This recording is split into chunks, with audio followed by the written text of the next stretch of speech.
Esqueci. Dá um salve para a Isa. Para a Isabela. Ela teve que sair. Isa foi no banheiro. Tadinha, Isa ainda vai pro YouTube ainda, tadinha. Mas vai pro YouTube. 5 visualizações. Tô estourando. 5. Deixa eu ver se eu acho que você deveria fazer uns Não era só a Isa, o Daniel e o Leandro, por que tem 5 visualizações? Não sei, tem 5 visualizações. Vai ver e rever mais uma vez. Vai ver e rever, pode ser. Para pegar alguma coisa, pode ser. Ou não, ou tem alguma pessoa me vigiando. Pode ser. Mas seja como for, qualquer coisa. Não sei, vamos ver. O Mac veio da minha aula. Cuidado com a aula de geografia, né? Cuidado com o que a gente comenta. Mas recapitulando, a linha do tempo brasileira. Em 1500 tínhamos os indígenas. Ninguém tem a certeza de como que eles vieram para cá. A teoria diz que o ser humano nasceu no continente africano e talvez, quiçá, na Europa, que foi evoluindo, até chegar no Homo sapiens, e Homo sapiens sapiens, nossa espécie.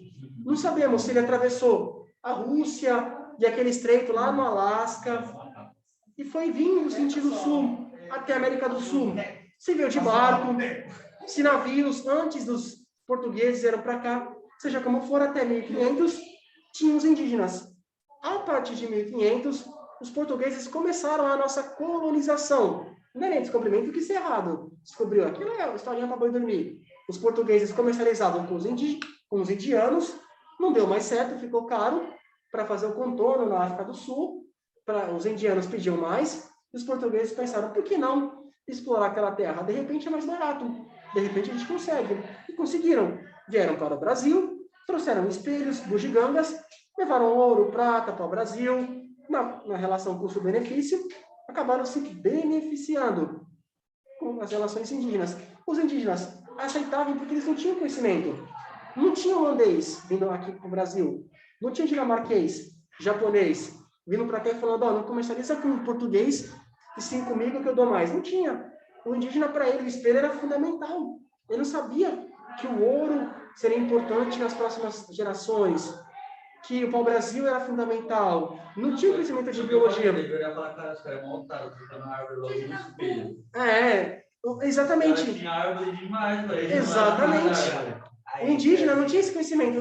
Perfeito. O indígena olhava assim e falava, esse cara é um burro, um bobão. Ele está pegando essa árvore aqui que não vale nada, que está cheio. Eu estou ganhando um espelho. Olha que legal.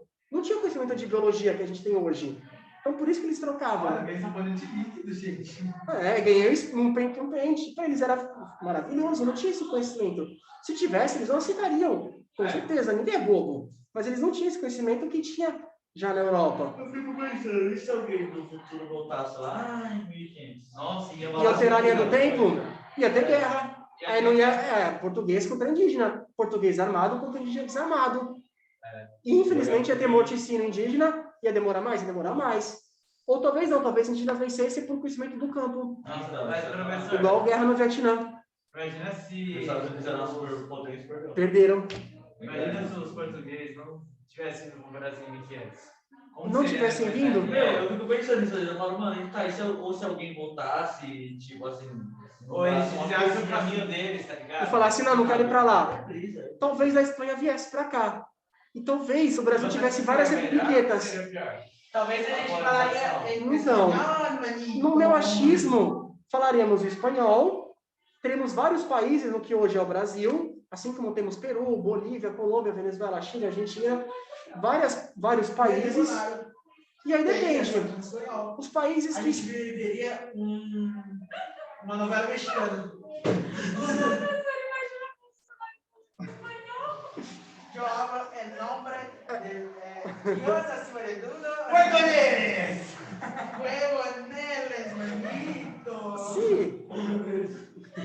Se os indígenas fossem colonizados pelos espanhóis, além desse idioma, aqui a sul e sudeste, muito provavelmente seria rico, porque chove bastante, temos uma floresta, dá para plantar café. Seria Porto também, né? Porto de Santos. Só que e os estados que compõem o Nordeste, que sofrem com as secas, que não chove? Como que eles irão plantar, colher, desenvolver a agricultura. Seria tipo que nem uma África, porque assim, no continente da África, acho que a parte norte é pobre e a parte sul é rica, não é? Tirando o Egito, depois do Egito, mais ao sul, é um sertão, é um deserto, não tem vida. Muito provavelmente ali seria um deserto, não teria cidade, civilização, porque não ia ter como. Quem ia ajudar aquelas pessoas? Seria assim, né? Seria muito provavelmente o Nordeste seria assim. Esse aspecto que vem de cultura. Não teria, exatamente. Essas danças, festivais, pratos típicos. Acho que seria Abandonado. uma cultura só, acho que seria. Exatamente. Exatamente. Do norte, lá até o sul, sudeste, até Minas Gerais, seria deserto, abandonado, não teria cidade. Quem ajudaria aquelas pessoas? Muito provavelmente seria assim. E no resto do país, talvez rico. Mas e Goiás, Tocantins, Centro-Oeste, Mato Grosso do Sul, talvez rico hoje em dia, por conta da agricultura. E onde porque é Amazonas? Não fica vendo. essa região, talvez os europeus, posso estar jogando, desculpa jogar os europeus, mas eu acho que eles viriam para cá e continuariam pegando nosso ouro, nossa prata, e os indígenas ali seriam explorados, uma guerra. Não sei se eu consegui explorar, se não explorar. Se não explorassem, talvez eles ficassem isolados. Talvez ficassem Vai isolados. voltar no tempo, armar os índios tudo. E aí já era. Já era. Não vai ser os portugueses. Mas eu acho que a gente seria bem menos desenvolvido. Tendência que sim. Tendência que sim. Porque se a hoje era mais desenvolvido que os indígenas, mesmo se a gente tivesse ainda por independência nossa, sabe? Exatamente. A gente estaria desenvolvendo a internet agora. Esse é bem mais atrasado. Bem atrasado. A gente viu ao longo da história que na Bahia surgiu um movimento para a independência. Minas Gerais também. Se não fossem os portugueses, certamente naquelas regiões iriam se tornar país, ia ter movimento de independência, ninguém ia se opor, não tem um exército. Ia aparecer a África, né? Isso, apareceu o continente africano, várias repúblicas, e eu não sei se seriam ricas, eu concordo com o Pedro, eu acho que seriam vários países pobres. Ainda mais a região centro-oeste. Não teria condição. Hoje, talvez, vendessem para a China, porque a China depende da matéria-prima, da agricultura e pecuária brasileira. Mas, até lá, não sei como se daria esse crescimento econômico. Peguemos o continente africano. Poucos países são ricos. A África do Sul vive um pouquinho bem, Egito e só. No resto, sofrem demais. Na América Latina, sofrem. Os países ricos, hoje em dia, são a Europa, Estados Unidos e Canadá, e alguns tigres asiáticos.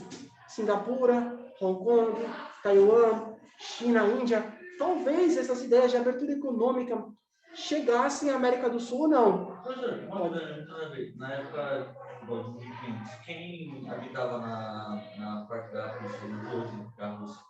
Na parte onde hoje é a Rússia, sim, eram pessoas de religião monoteísta, ortodoxos, que é uma derivação do catolicismo, com poucas diferenças. Eram pessoas brancas que habitavam aquela região, que o ser humano foi crescendo e desenvolvendo. O ser humano migrou muito, chegou na Rússia, onde era a União Soviética, e ali fixou-se. E com a propagação do cristianismo, o cristianismo chegou na Rússia, o catolicismo chegou lá, só que em 500 depois de Cristo houve uma ruptura.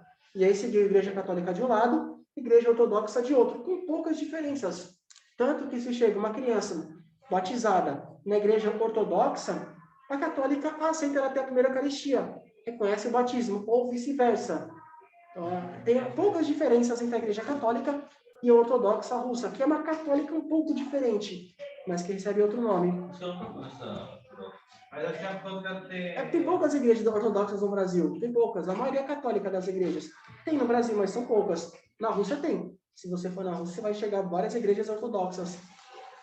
Continuando a linha do tempo do Brasil, os portugueses tentaram escravizar os indígenas, não conseguiram, foram no continente africano, trouxeram milhões de africanos para cá, e aí desenvolveu-se tudo o que temos hoje em dia, capoeira, feijoada, religiões politeístas. É uma contribuição riquíssima. A nossa cultura, pelo menos no meu ponto de vista, é muito mais bonito, diversificado do que diversos países. Os americanos fazendo churrasco de hambúrguer. Salsicha, mano. Eu tenho asco agora de berimbau, porque quando minha mãe estava grávida, ela praticava, dançava. Muito pessoal. Nossa, era uma atleta sua mãe.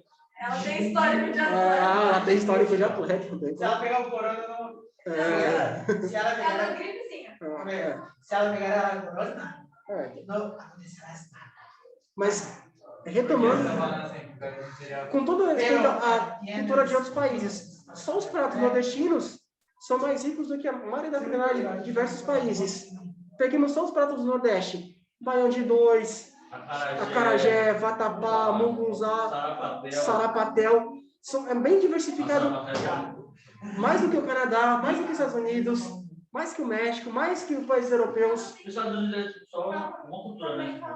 É a cultura hoje em dia do fast food, do comida rápida, mas eles não têm um prato típico para eles. A Itália tem. A Itália tem. A polenta vem da Itália. A pizza, talvez, da Itália ou da China. Muita discussão, macarrão ou da Itália ou da China. É verdade. Agora, Eu acho que o macarrão é da China. é muito provável que seja chinês, que a Itália pegou a fama. Mas o Brasil tem uma cultura riquíssima por conta disso. Vieram os africanos, depois vieram os europeus com o fim da escravidão, italianos, espanhóis, portugueses, japoneses, e o Brasil se misturou. Várias pessoas de vários locais do mundo inteiro. Por isso que o Brasil é tão diversificado, que essas pessoas... Pode falar. Tem outro país que é tão diversificado igual o nosso? Outro país tão diversificado igual o nosso, analisando aqui não. Se pegarmos os países da América Latina, México até a Argentina, basicamente a mesma fisionomia deles, não mudou de rosto, basicamente, são cristãos, não tem muita contribuição deles com relação aos africanos, não tem contribuição na cultura deles, dos europeus. A Argentina quase não tem argentino negro, muito raro você enxergar um argentino negro. Peguemos na Europa, não é tão diversificada. Se você vai na Itália, por exemplo, a maioria das pessoas são brancas. Se você vai na Suécia, a maioria são loiros e loiras. Se você vai no Japão, é a mesma coisa. No máximo, você vai ter no Oriente Médio, lá você vai ter diferentes etnias, e dentro de um país, por conta da etnia A, B e C, você vai ter algo diversificado, porque sempre existiram nos países do Oriente Médio. Aí vai ter etnia A, com seus valores, tradições, rituais, religião, língua, comidas, e uma etnia B com tudo isso diferente de uma etnia C. Por exemplo, no Oriente Médio temos os curdos. Eles não são católicos, evangélicos, muçulmanos, ele tem uma religião própria, hábitos próprios, tradições próprias, que se diferenciam do restante do Oriente Médio. Uma religião é um lugar que reivindica um país próprio. Temos os palestinos, que são muçulmanos que não se identificam com muçulmanos de outros locais, que pedem um país próprio. Tem no Oriente Médio uma diversificação maior por conta de etnias que ali habitam antes das formações dos Estados modernos. Antes de criarmos Israel, Iraque, Egito, Omã, Arábia Saudita, etc., antes do ser humano definir isso, aquelas tribos já viviam ali por séculos e séculos. Por isso que num país pode ser diversificado. Agora, igual o Brasil, que não era diversificado, que eram tribos politeístas, e mudou de vários continentes, só o Brasil mesmo. Porque a Índia foi colonizada pelos ingleses, mas os ingleses só foram lá e não levaram tantos africanos. A África do Sul já tinha os sul-africanos, não levaram brasileiros e nem tinha indígenas. O Brasil é o único país que se destaca nesse ponto. Talvez os estadunidenses. É um pouco parecido. Os Estados Unidos é um pouco parecido, porque lá tinha os indígenas, vieram os ingleses e os africanos, depois italianos. E os Estados Unidos também se parece com o Brasil nesse ponto. Um pouquinho. Mas é só os Estados Unidos. Continuando lá, na página seguinte, temos duas tabelinhas para analisarmos. Imigração no Brasil por nacionalidade. Períodos de 10 anos. Alemães. A gente percebe que a vinda de alemães, desde 1884, pouco antes de acabarmos com a República e com a escravidão, até pouco depois de Getúlio Vargas no poder, passando pelo período do café com leite, onde tínhamos um presidente de Minas, um de São Paulo, Minas, São Paulo. A gente percebe que vieram aproximadamente 150 mil alemães. Espanhóis, 100 mil, depois mais 100 mil, 200, 90 mil, 50 mil. 500 mil espanhóis, mais ou menos. Italianos, a gente percebe que veio uma massa gigantesca de italianos. 500 mil italianos, 500 mil, 196 mil, 86 mil, 70, ao todo 1,5 milhão de italianos, mais ou menos.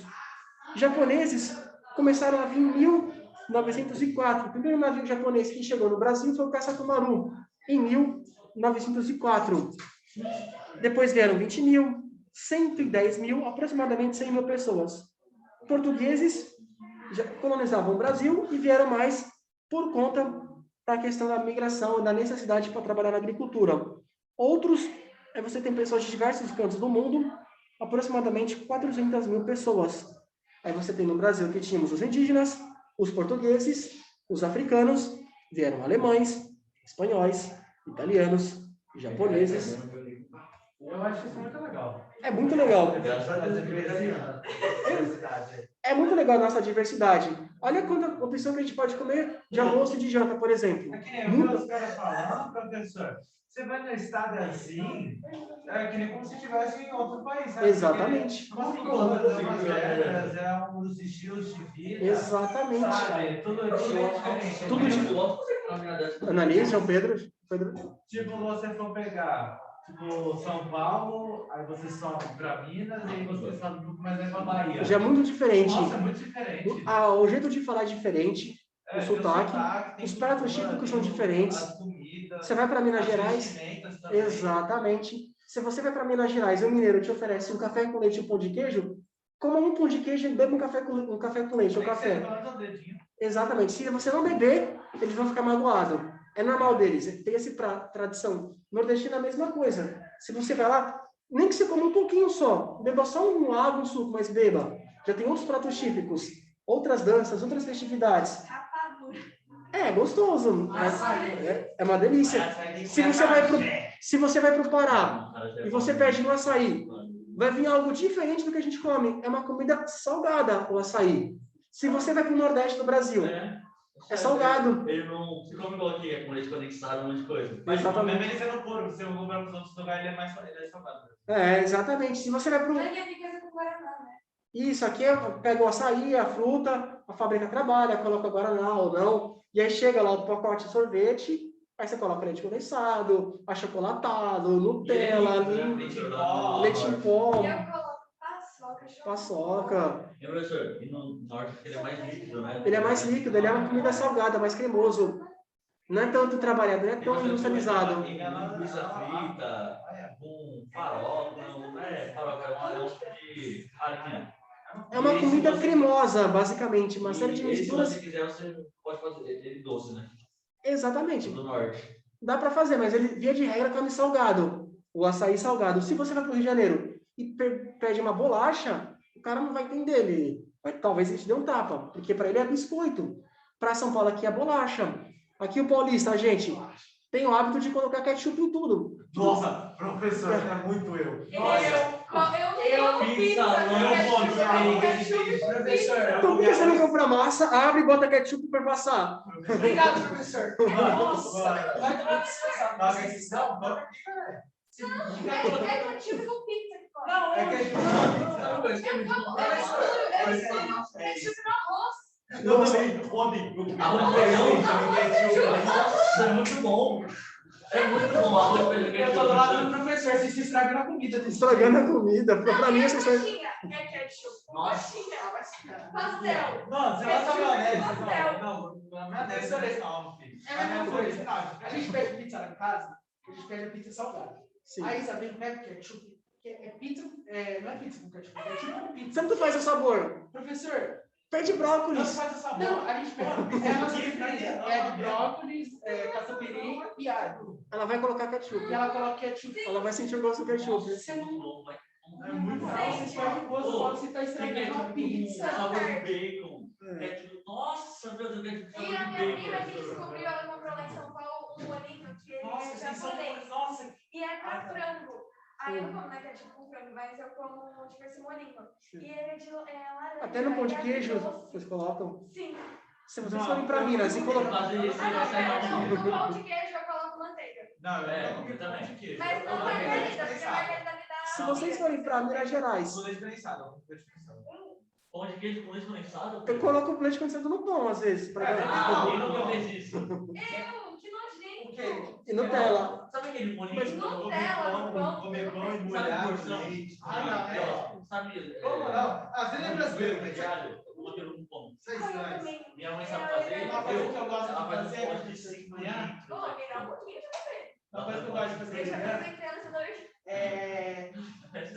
pizza no dia passado e tomar café. Ah, isso é gostoso. Às vezes eu tô até como frio. É gostoso a pizza de manhã.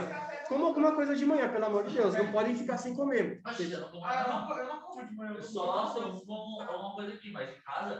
Comida aqui já é válido, porque a gente vai gastar aproximadamente 3 a 4 mil calorias por dia. Então a gente tem que repor isso.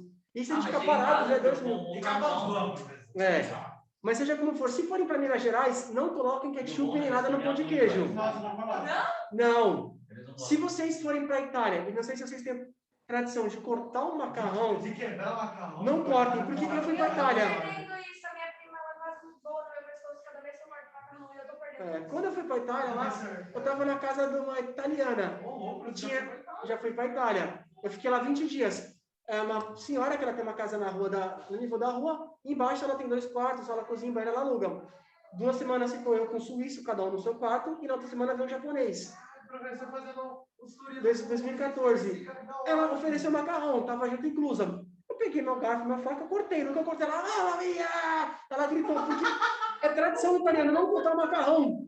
Não corta o macarrão sob hipótese nenhuma. O suíço, eu fiquei assim, abismado, eu tomei choque. O suíço falou, não se corta macarrão. Sim, ela não garfo e faca. Eu, vixe, que fita. E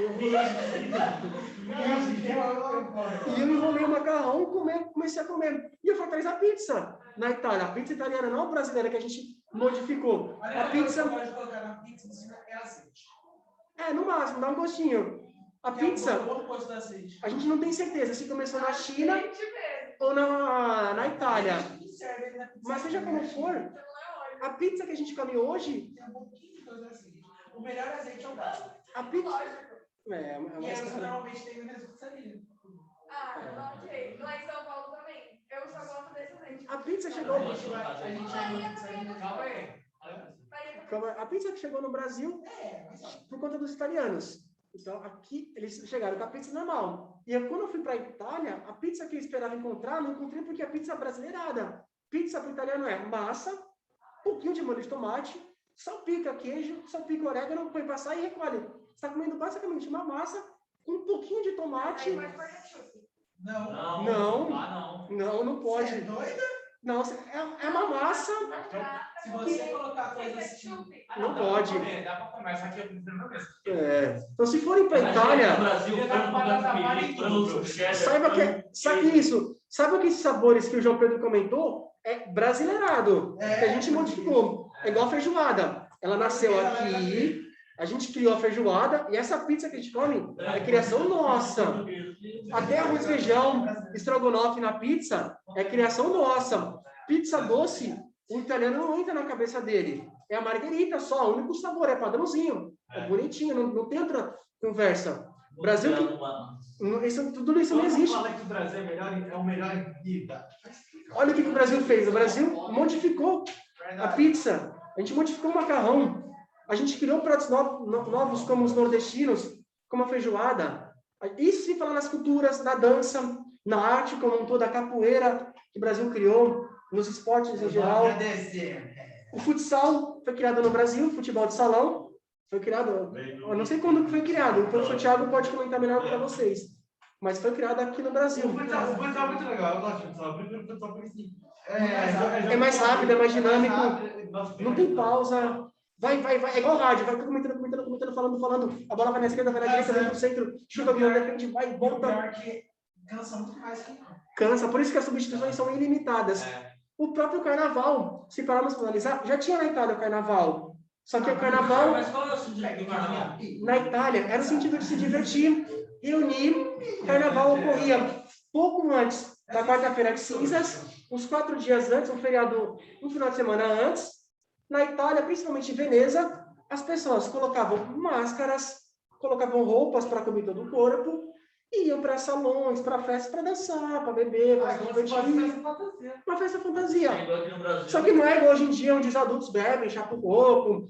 É mais para conversar, descontrair. Usar drogas, a gente faz mais filho de tudo. Vem para o Brasil e a gente modificou. Quase o Getúlio Vargas meio contribuiu para o carnaval crescer, num sentido militar. O carnaval, as escolas de samba, elas seguem quase que uma ordem militar. Se a gente parar para pensar, é quase uma ordem militar. Os caras seguem Um padrãozinho. Porque você tem o relógio, você tem que terminar antes do tempo. Aí entra primeiro o carro alegórico, entra a mensagem porta-bandeira, a bateria tem que ficar no local certo, os carros alegóricos são colocados de maneira os caras correta. dançando lá e cada ponto, cada carinha num pontinho. Exatamente. Exatamente, tem uma disciplina, uma organização no sentido militar. A gente pegou o carnaval e já modificou. Tá explicado porque eu nunca gostei de carnaval. Assim, tem sentido militar, sentido de Getúlio Vargas. Getúlio Vargas ele contribuiu muito para a fomentação do carnaval, para o futebol ficar mais popular. O próprio futebol, o nosso esporte mais popular. Quando chegou no Brasil, era só para rico.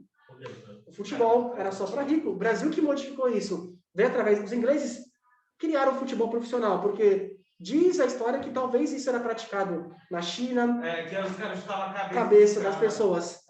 Talvez no futebol tenha sido criado isso. Você jogava algo parecido com futebol com a cabeça da pessoa, do seu inimigo derrotado. Para provar minha superioridade, eu derroto você. Eu pego sua cabeça e brinco com ela e falo, ó, quem é meu inimigo, igual que eu faço. Licença, Toda. só um minutinho.